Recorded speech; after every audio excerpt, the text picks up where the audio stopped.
Here I was, a fat, unfit 50-year-old in pre-dawn light. Having left my warm hotel room, I was exposed to the cold, misty May morning.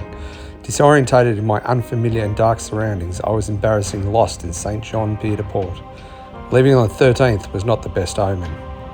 Not until I saw a fellow pilgrim on the trail did I have some sense of direction.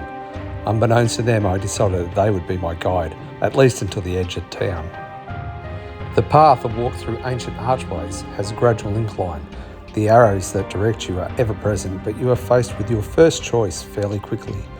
As the Frost poem states, 2 roads diverged in the yellow wood, and I'm sorry I could not travel both. Was it Napoleon, or was it not? I chose the French Emperor's path to head up to Orison and tackle the Pyrenees. The Napoleon route was originally taken by pilgrims to avoid bandits. Anybody who was keen enough to walk these steep hills to rob me was welcome to the few euros I was carrying. And it was here that I heard my first Buen Camino. My reply, lacking confidence, was muted. The pilgrim was gone before I'd finished stuttering. The positive to the continued climb was that soon I had broken through the clouds and was greeted with blue skies and a spectacular view.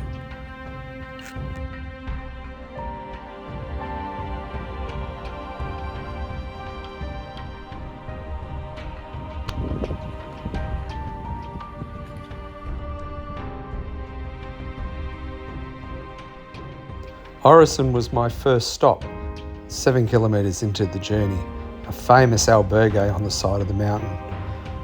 After I'd refueled with a fromage and jambon baguette, I got my stamp and I filled up my water bottle at the first of what would be hundreds of public fountains I'd visit over the next 790 kilometres.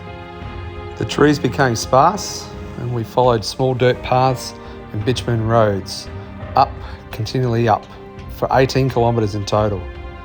Occasionally a taxi would pass you by and it was very tempting to hail them down. The physical pain is not as draining as the mental. Each corner you turn, your mind rationalises that this must be the last climb. Each time the Pyrenees says, nope.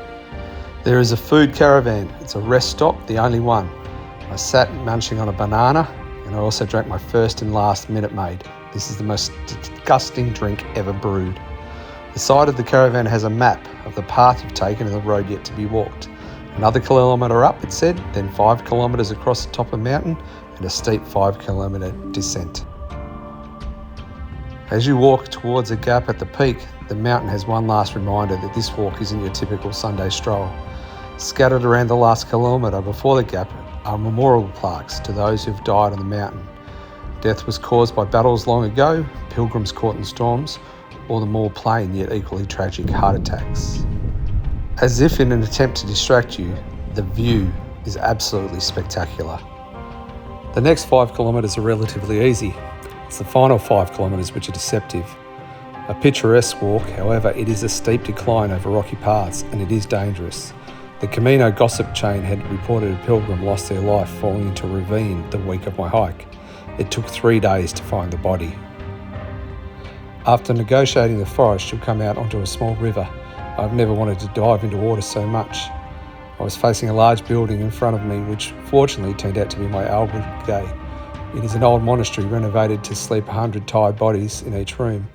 It is the first time of my routine I would repeat at every stop on the way. Pay for the bed, make the bed, shower, get clothes ready for the next day, repair my feet, visit the local church and seek food.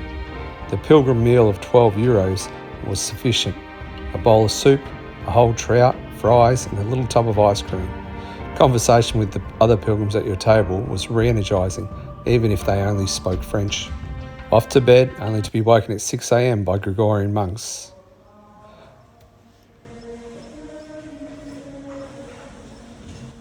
All the albergues have the same rule, out by 8. My first day was done. I'd survived rather than prospered. And if I was keeping score, it was Camino 1, me 0. So on this day I had taken 38,603 steps, climbed 239 flights and travelled 24.2 kilometres, spending around 40 euros.